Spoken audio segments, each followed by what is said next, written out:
Subseção 2º. Das vedações. Artigo 34. O Banco Central do Brasil não emitirá títulos da dívida pública a partir de 2 anos após a publicação desta lei complementar. Artigo 35. É vedada a realização de operação de crédito entre um ente da Federação, diretamente ou por intermédio de fundo, autarquia, fundação ou empresa estatal dependente, e outro, inclusive suas entidades da administração indireta, ainda que sob a forma de novação, refinanciamento ou postergação de dívida contraída anteriormente. Parágrafo 1º. Excetuam-se da vedação a que se refere o caput as operações entre instituição financeira estatal e outro ente da Federação, inclusive suas entidades da administração indireta, que não se destinem a: inciso 1º. Financiar, direta ou indiretamente, despesas correntes. Inciso 2º. Refinanciar dívidas não contraídas junto à própria instituição concedente. Parágrafo 2º. Disposto no caput não impede estados e municípios de comprar títulos da dívida da União como aplicação de suas disponibilidades. Artigo 36. É proibida a operação de crédito entre uma instituição financeira estatal e o ente da Federação que a controle, na qualidade de beneficiário do empréstimo. Parágrafo único. O disposto no caput não proíbe instituição financeira controlada de adquirir, no mercado, títulos da dívida pública para atender investimento de seus clientes, ou títulos da dívida de emissão da União para aplicação de recursos próprios. Artigo 37. Equiparam-se a operações de crédito e estão vedados: inciso 1º. Captação de recursos a título de antecipação de receita de tributo ou contribuição cujo fato gerador ainda não tenha ocorrido, sem prejuízo do disposto no parágrafo 7º do artigo 150 da Constituição. Inciso 2º. Recebimento antecipado de valores de empresa em que o poder público detenha, direta ou indiretamente, a maioria do capital social com direito a voto, salvo lucros e dividendos, na forma da legislação. Inciso 3º. Assunção direta de compromisso, confissão de dívida ou operação assemelhada, com fornecedor de bens, mercadorias ou serviços, mediante emissão, aceite ou aval de título de crédito, não se aplicando esta vedação a empresas estatais dependentes. Inciso 4º. Assunção de obrigação, sem autorização orçamentária, com fornecedores para pagamento a posteriori de bens e serviços. Subseção 3º. Das operações de crédito por antecipação de receita orçamentária. Artigo 38. A operação de crédito por antecipação de receita destina-se a atender insuficiência de caixa durante o exercício financeiro e cumprirá as exigências mencionadas no artigo 32 e mais as seguintes. Inciso 1º. Realizar-se-á somente a partir do 10º dia do início do exercício. Inciso 2º. Deverá ser liquidada, com juros e outros encargos incidentes, até o dia 10 de dezembro de cada ano. Inciso 3º. Não será autorizada, se forem cobrados outros encargos que não a taxa de juros da operação, obrigatoriamente prefixada ou indexada à taxa básica financeira, ou a que vier a esta substituir. Inciso 4º. Estará proibida: a. Enquanto existir operação anterior da mesma natureza não integralmente resgatada. b. No último ano de mandato do presidente, governador ou prefeito municipal. Parágrafo 1º. As operações de que trata este artigo não serão computadas para efeito do que dispõe o inciso 3º do artigo 167 da Constituição, desde que liquidadas no prazo definido no inciso 2º do caput. Parágrafo 2º. As operações de crédito por antecipação de receita realizadas por estados ou municípios serão efetuadas mediante abertura de crédito junto à instituição financeira vencedora em processo competitivo eletrônico promovido pelo Banco Central do Brasil. Parágrafo 3º. O Banco Central do Brasil manterá sistema de acompanhamento e controle do saldo do crédito aberto. No caso de inobservância dos limites, aplicará as sanções cabíveis à instituição credora. Subseção 4º. Das operações com o Banco Central do Brasil. Artigo 39. Nas suas relações com o ente da Federação, o Banco Central do Brasil está sujeito às vedações constantes do artigo 35 e mais as seguintes. Inciso 1º. Compra de título da dívida, na data de sua colocação no mercado, ressalvado o disposto no parágrafo 2º deste artigo. Inciso 2º. Permuta, ainda que temporária, por intermédio da instituição financeira ou não, de título da dívida de ente da federação por título da dívida pública federal, bem como a operação de compra e venda, a termo, daquele título, cujo efeito final seja semelhante à permuta. Inciso 3º. Concessão de garantia.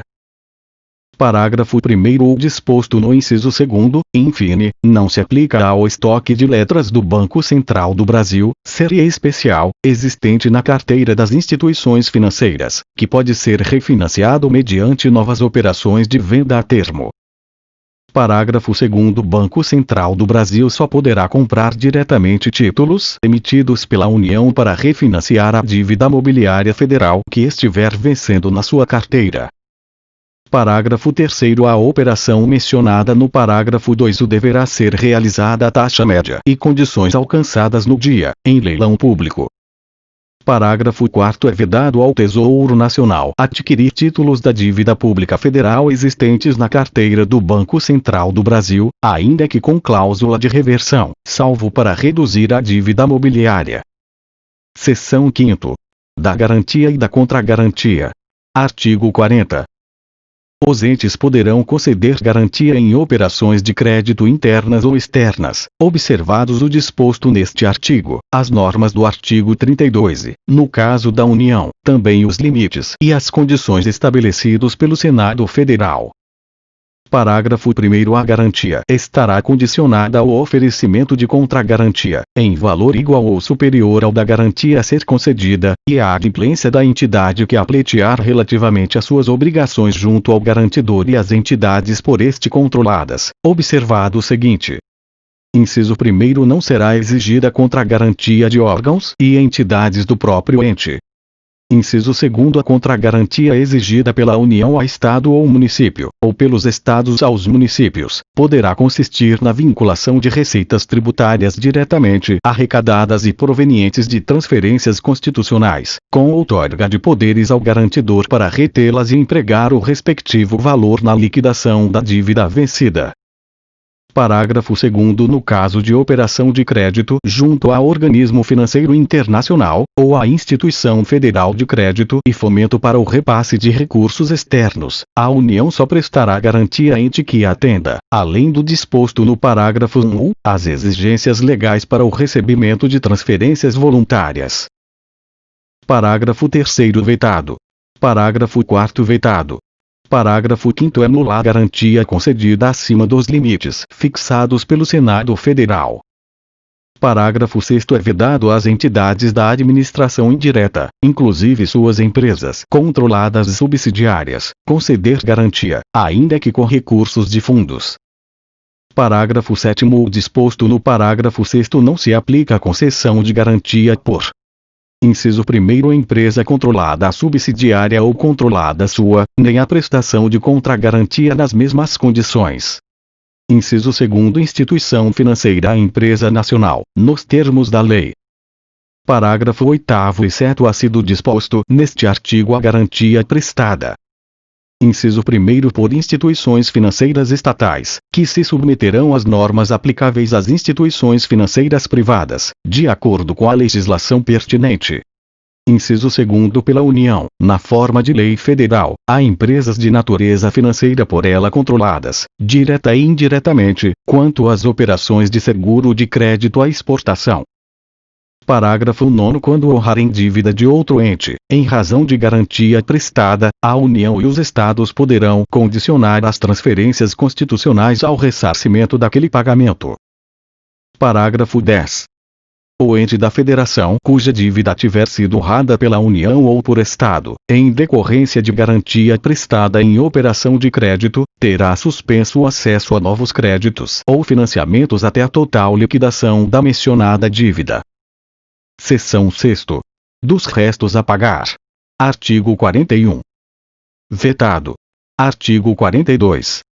É vedado ao titular de poder ou órgão referido no artigo 20, nos últimos 2 quadrimestres do seu mandato, contrair obrigação de despesa que não possa ser cumprida integralmente dentro dele, ou que tenha parcelas a serem pagas no exercício seguinte sem que haja suficiente disponibilidade de caixa para este efeito. Parágrafo único. Na determinação da disponibilidade de caixa serão considerados os encargos e despesas compromissadas a pagar até o final do exercício. Capítulo 8º. Da gestão patrimonial. Seção 1º. Das disponibilidades de caixa. Artigo 43. As disponibilidades de caixa dos entes da Federação serão depositadas conforme estabelece o parágrafo 3º do artigo 164 da Constituição. Parágrafo 1º. As disponibilidades de caixa dos regimes de previdência social, geral e próprio dos servidores públicos, ainda que vinculadas a fundos específicos a que se referem os artigos 249 e 250 da Constituição, ficarão depositadas em conta separada das demais disponibilidades de cada ente e aplicadas nas condições de mercado, com observância dos limites e condições de proteção e prudência financeira. Parágrafo 2º. É vedada a aplicação das disponibilidades de que trata o parágrafo 1º em inciso 1º títulos da dívida pública estadual e municipal, bem como em ações e outros papéis relativos às empresas controladas pelo respectivo ente da Federação. Inciso 2º. Empréstimos, de qualquer natureza, aos segurados e ao poder público, inclusive às suas empresas controladas. Seção 2º. Da preservação do patrimônio público. Artigo 44.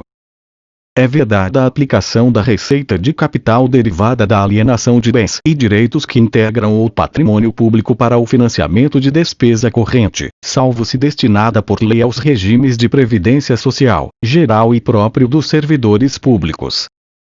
Artigo 45. Observado o disposto no parágrafo 5º do artigo 5º, a lei orçamentária e as de créditos adicionais só incluirão novos projetos após adequadamente atendidos os em andamento e contempladas as despesas de conservação do patrimônio público, nos termos em que dispuser a Lei de Diretrizes Orçamentárias. Parágrafo único. O Poder Executivo de cada ente encaminhará ao Legislativo, até a data do envio do projeto de lei de diretrizes orçamentárias, relatório com as informações necessárias ao cumprimento do disposto neste artigo, ao qual será dada ampla divulgação. Artigo 46. É nulo de pleno direito ato de desapropriação de imóvel urbano expedido sem o atendimento do disposto no parágrafo 13 do artigo 182 da Constituição, ou prévio depósito judicial do valor da indenização. Seção 3º. Das empresas controladas pelo setor público. Artigo 47. A empresa controlada que firmar contrato de gestão em que se estabeleçam objetivos e metas de desempenho, na forma da lei, disporá de autonomia gerencial, orçamentária e financeira, sem prejuízo do disposto no inciso 2º do parágrafo 5º do artigo 165 da Constituição. Parágrafo único. A empresa controlada incluirá em seus balanços trimestrais nota explicativa em que informará: inciso 1º. Fornecimento de bens e serviços ao controlador, com respectivos preços e condições, comparando-os com os praticados no mercado. Inciso 2º. Recursos recebidos do controlador, a qualquer título, especificando valor, fonte e destinação. Inciso 3º. Venda de bens, prestação de serviços ou concessão de empréstimos e financiamentos com preços, taxas, prazos ou condições diferentes dos vigentes no mercado. Capítulo 9. Da transparência, controle e fiscalização. Seção 1º. Da transparência da gestão fiscal. Artigo 48. São instrumentos de transparência da gestão fiscal, aos quais será dada ampla divulgação, inclusive em meios eletrônicos de acesso público, os planos, orçamentos e leis de diretrizes orçamentárias, as prestações de contas e o respectivo parecer prévio, o relatório resumido da execução orçamentária e o relatório de gestão fiscal, e as versões simplificadas desses documentos. Parágrafo único. A transparência será assegurada também mediante incentivo à participação popular e realização de audiências públicas, durante os processos de elaboração e de discussão dos planos, lei de diretrizes orçamentárias e orçamentos. Parágrafo único. A transparência será assegurada também mediante redação dada pela Lei Complementar nº 131, de 2009. Parágrafo 1º. A transparência será assegurada também mediante redação dada pela Lei Complementar nº 156, de 2016. Inciso 1º. Incentivo à participação popular e realização de audiências públicas, durante os processos de elaboração e discussão dos planos, lei de diretrizes orçamentárias e orçamentos, incluído pela Lei Complementar nº 131, de 2009. Inciso 2º. Liberação ao pleno conhecimento e acompanhamento da sociedade, em tempo real, de informações pormenorizadas sobre a execução orçamentária e financeira, em meios eletrônicos de acesso público, incluído pela Lei Complementar nº 131, de 2009. Inciso 2º. Liberação ao pleno conhecimento e acompanhamento da sociedade, em tempo real, de informações pormenorizadas sobre a execução orçamentária e financeira, em meios eletrônicos de acesso público, e redação dada pela Lei Complementar nº 156, de 2016. Inciso 3º. A adoção de sistema integrado de administração financeira e controle, que atenda a padrão mínimo de qualidade estabelecido pelo Poder Executivo da União e ao disposto no artigo 48-A, incluído pela Lei Complementar nº 131, de 2009 vide Decreto nº 7.185, de 2010. Parágrafo 2º. A União, os Estados, o Distrito Federal e os municípios disponibilizarão suas informações e dados contábeis, orçamentários e fiscais conforme periodicidade, formato e sistema estabelecidos pelo órgão central de contabilidade da União, os quais deverão ser divulgados em meio eletrônico de amplo acesso público, incluído pela Lei Complementar nº 156, de 2016. Parágrafo 3º. Os Estados, o Distrito Federal e os municípios encaminharão ao Ministério da Fazenda, nos termos e na periodicidade a serem definidos em instrução específica deste órgão, as informações necessárias para a constituição do Registro Eletrônico Centralizado e Atualizado das Dívidas Públicas Interna e Externa, de que trata o parágrafo 4º do artigo 32. Incluído pela Lei Complementar nº 156, de 2016. Parágrafo 4º. A inobservância do disposto nos parágrafo 2º e 3º ensejará as penalidades previstas no parágrafo 2 do artigo 51. Incluído pela Lei Complementar nº 156, de 2016. Parágrafo 5º. Nos casos de envio conforme disposto no parágrafo 2, para todos os efeitos, a União, os Estados, o Distrito Federal e os municípios cumprem o dever de ampla divulgação a que se refere o caput. Incluído pela Lei Complementar nº 156, de 2016.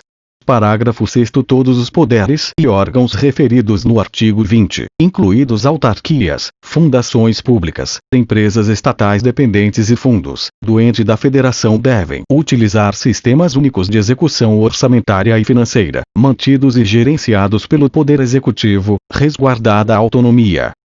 Incluído pela Lei Complementar nº 156, de 2016. Artigo 48-A. Para os fins a que se refere o inciso 2º do parágrafo único do artigo 48, os entes da Federação disponibilizarão a qualquer pessoa física ou jurídica o acesso a informações referentes a, incluído pela Lei Complementar nº 131, de 2009. Inciso 1º. Quanto à despesa, todos os atos praticados pelas unidades gestoras no decorrer da execução da despesa, no momento de sua realização, com a disponibilização mínima dos dados referentes ao número do correspondente processo, ao bem fornecido ou ao serviço prestado, à pessoa física ou jurídica beneficiária do pagamento e, quando for o caso, ao procedimento licitatório realizado, incluído pela Lei Complementar nº 131, de 2009. Inciso 2º. Quanto à receita, o lançamento e o recebimento de toda a receita das unidades gestoras, inclusive referente a recursos extraordinários, incluído pela Lei Complementar nº 131, de 2009. Artigo 49. As contas apresentadas pelo chefe do Poder Executivo ficarão disponíveis, durante todo o exercício, no respectivo Poder Legislativo e no órgão técnico responsável pela sua elaboração, para consulta e apreciação pelos cidadãos e instituições da sociedade. Parágrafo único. A prestação de contas da União conterá demonstrativos do Tesouro Nacional e das agências financeiras oficiais de fomento, incluído o Banco Nacional de Desenvolvimento Econômico e Social, especificando os empréstimos e financiamentos concedidos com recursos oriundos dos orçamentos fiscal e da Seguridade Social e, no caso das agências financeiras, avaliação circunstanciada do impacto fiscal de suas atividades no exercício. Seção 2ª. Da escrituração e consolidação das contas. Artigo 50. Além de obedecer às demais normas de contabilidade pública, a escrituração das contas públicas observará as seguintes. Inciso 1. A disponibilidade de caixa constará de registro próprio, de modo que os recursos vinculados a órgão, fundo ou despesa obrigatória fiquem identificados e escriturados de forma individualizada. Inciso 2. A despesa e a assunção de compromisso serão registradas segundo o regime de competência, apurando-se, em caráter complementar, o resultado dos fluxos financeiros pelo regime de caixa. Inciso 3. As demonstrações contábeis compreenderão, isolada e conjuntamente, as transações e operações de cada órgão, fundo ou entidade da administração direta, autárquica e fundacional, inclusive empresa estatal dependente. Inciso 4. As receitas e despesas previdenciárias serão apresentadas em demonstrativos financeiros e orçamentários específicos. 5. As operações de crédito, as inscrições em restos a pagar e as demais formas de financiamento ou assunção de compromissos junto a terceiros, deverão ser escrituradas de modo a evidenciar o montante e a variação da dívida pública no período, detalhando, pelo menos, a natureza e o tipo de credor.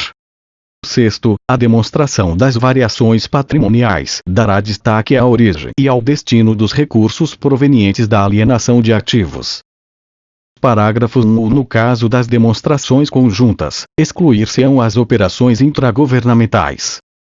Parágrafo 2. A edição de normas gerais para a consolidação das contas públicas caberá ao órgão central de contabilidade da União, enquanto não implantado o conselho de que trata o artigo 67. Parágrafo 3. A administração pública manterá sistema de custos que permita a avaliação e o acompanhamento da gestão orçamentária, financeira e patrimonial. Artigo 51.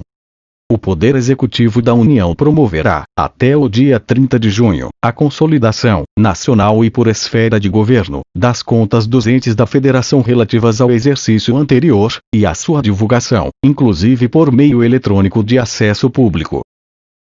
Parágrafo 1. Os estados e os municípios encaminharão suas contas ao Poder Executivo da União nos seguintes prazos. Inciso 1. Municípios, com cópia para o Poder Executivo do respectivo estado, até 30 de abril. Inciso 2. Estados, até 31 de maio. Parágrafo 2. Descumprimento dos prazos previstos neste artigo impedirá, até que a situação seja regularizada, que o ente da federação receba transferências voluntárias e contrate operações de crédito, exceto as destinadas ao refinanciamento do principal atualizado da dívida mobiliária. Seção 3ª. Do relatório resumido da execução orçamentária. Artigo 52. O relatório a que se refere o parágrafo 3º do artigo 165 da Constituição abrangerá todos os poderes e o Ministério Público, será publicado até 30 dias após o encerramento de cada bimestre composto de: Inciso 1. Balanço orçamentário, que especificará, por categoria econômica, as a. Receitas por fonte, informando as realizadas e a realizar, bem como a previsão atualizada. B. Despesas por grupo de natureza, discriminando a dotação para o exercício, a despesa liquidada e o saldo. Inciso 2. Demonstrativos da execução das a. Receitas, por categoria econômica e fonte, especificando a previsão inicial, a previsão atualizada para o exercício, a receita realizada no bimestre, a realizada no exercício e a previsão a realizar. B. Despesas, por categoria econômica e grupo de natureza da despesa, discriminando dotação inicial, dotação para o exercício, despesas empenhada e liquidada, no bimestre e no exercício. C. Despesas, por função e subfunção. Parágrafo 1º. Os valores referentes ao refinanciamento da dívida mobiliária constarão destacadamente nas receitas de operações de crédito e nas despesas com amortização da dívida. Parágrafo 2º. Descumprimento do prazo previsto neste artigo sujeita o ente às sanções previstas no parágrafo 2º do artigo 51. Artigo 53. Acompanharão o relatório resumido demonstrativos relativos a: inciso 1º. Apuração da receita corrente líquida, na forma definida no inciso 4º do artigo 2º, sua evolução, assim como a previsão de seu desempenho até o final do exercício. Inciso 2º. Receitas e despesas previdenciárias a que se refere o inciso 4º do artigo 50. Inciso 3º. Resultados nominal e primário. Inciso 4º. Despesas com juros, na forma do inciso 2º do artigo 4º. 5º. Restos a pagar, detalhando, por poder e órgão referido no artigo 20, os valores inscritos, os pagamentos realizados e o montante a pagar. Parágrafo 1º. O relatório referente ao último bimestre do exercício será acompanhado também de demonstrativos. Inciso 1º. Do atendimento do disposto no inciso 3º do artigo 167 da Constituição, conforme o parágrafo 3º do artigo 32. Inciso 2º. Das projeções atuariais dos regimes de previdência social, geral e próprio dos servidores públicos. Inciso 3º. Da variação patrimonial, evidenciando a alienação de ativos e a aplicação dos recursos dela decorrentes. Parágrafo 2º. Quando for o caso, serão apresentadas justificativas. Inciso 1º. Da limitação de empenho. Inciso 2º. Da frustração de receitas, especificando as medidas de combate à sonegação e à evasão fiscal, adotadas e a adotar, e as ações de fiscalização e cobrança.